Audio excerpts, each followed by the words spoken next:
Yes, I'm Roger Mills. I'm here with Dr. Joshua Johannson, and he's with Cheaha Women's Health and Wellness. And we're, of course, in RMC, in labor and delivery, and we'll be talking, of course, to Dr. Johannson today about some things that are very important to you at home and the natural childbirth process. Right. And a lot of people believe that when you say natural, it means no drugs, no help, you're all on your own. And that's not the case. No. So what exactly does that mean today? Well, so when you say natural childbirth, there's always a bit of confusion. So some people say natural childbirth, they mean vaginal. They don't like to say vagina, so they say natural. Right. And they mean not a C-section. So that's true. That's naturally how child are born. So that is natural childbirth. Right. Some people referring to not having any medication or pain medication, epidural, that type of thing. That's also natural childbirth as well. So usually what I say, I'm trying to be precise, I say, do you want a low intervention birth? Meaning what they're really, something we're talking about is, I don't want you to continue to kind of impose medical interventions on this process unless it's really absolutely necessary. And so what we were talking about is a low intervention. And for some women, they don't want labor drugs of any type, and we have ways to accommodate them and to help them in other ways. For some women, they absolutely do want those, or they may want the option at some point in the process. And so part of what we're doing, what I do is trying to figure out where they are and what they're looking for and try to accommodate that. And so when I get women coming in, they come from different angles and they want different things. And so a lot of it's kind of talking out and ferreting out, okay, where are we going? What do we want? What does it look like ideally for you?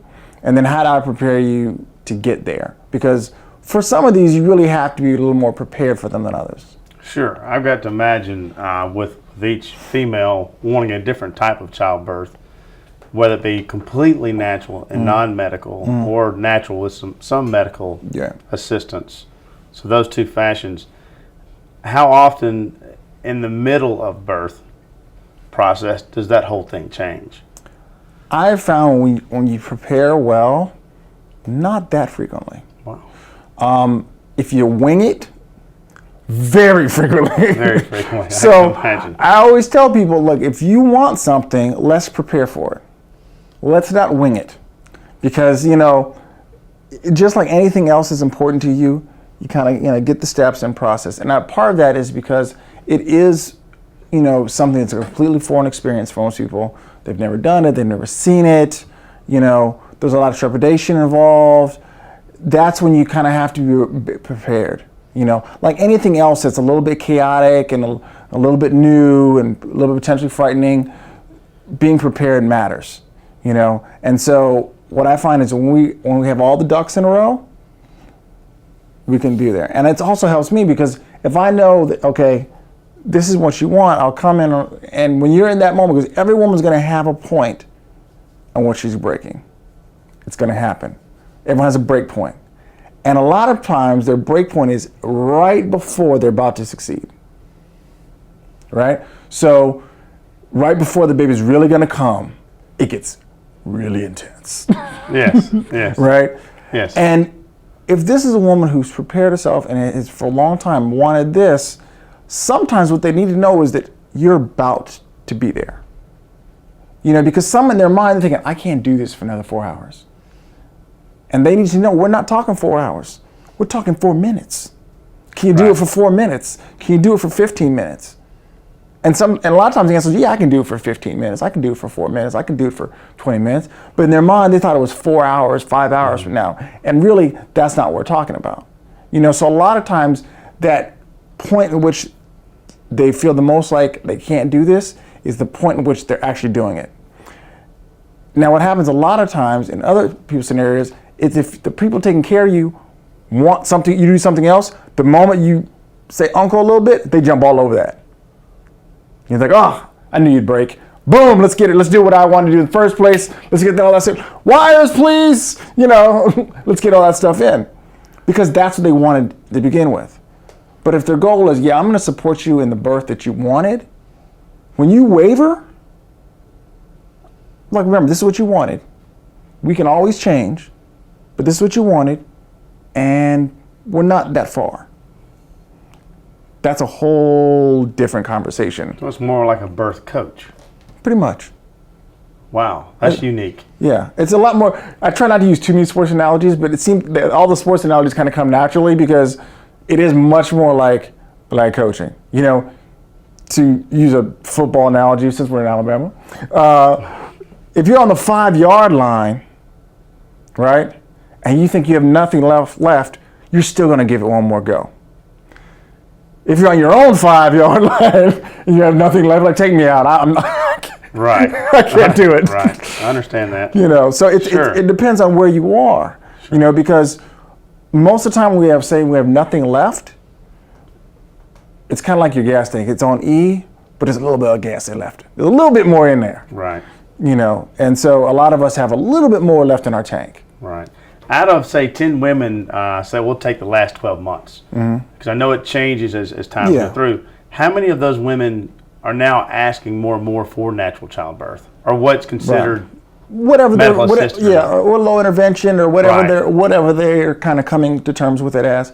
I'd say probably my practice is probably about 50-50. So if you want, you know, a repeat C-section, epidural, I mean, half of my patients are, you know, doing kind of what everyone else is doing in every single hospital.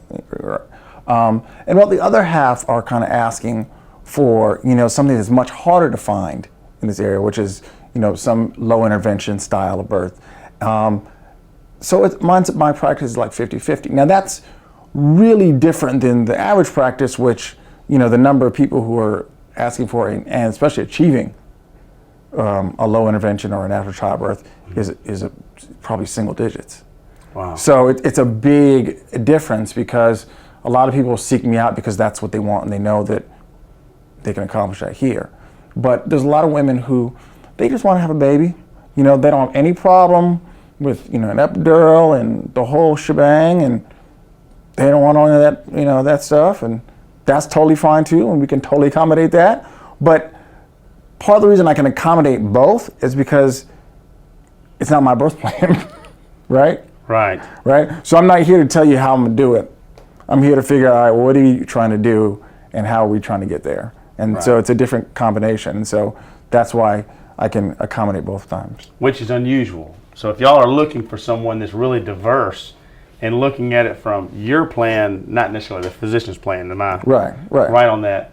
You can always seek him out and go to the website. One of the last things I wanted to ask, and I got the opportunity to be the guy in this with you, how important does the role of the dad play in the beginning process?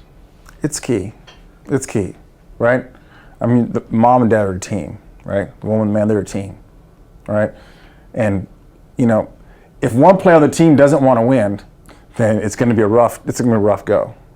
And part of what happens sometimes is that I don't think a lot of dads are recalcitrant, right? I think a lot of dads are a little bit nervous. I think they don't really know much. And a lot of times they get cut out of the process, right?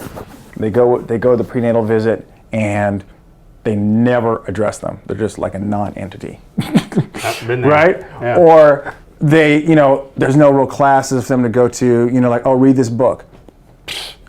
He's not gonna read that book.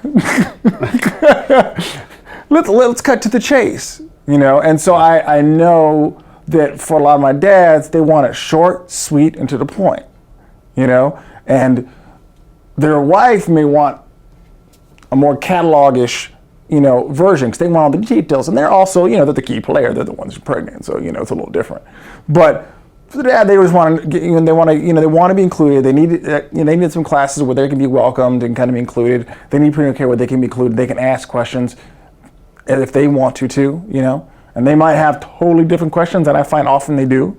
They have, I mean, you could probably write them down. I could tell you if that dad or mom is asking the question, right? You know, because they're just different questions.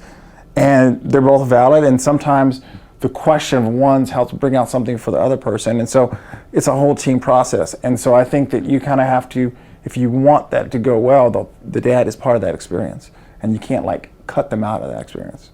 That's right. And of course, both of us as being dads will tell you that is important. Make sure you dads And please, wives with your husbands, or better half, or worse half, please make sure you get them involved. And with Dr. Johannson, he's one of those doctors that's going to engage your husband with the process. So, Dr. Johannson, thank you so much for being with us today. No problem. Please stick with us. We're going to have some more videos, some more in-depth videos. We'll see you next time.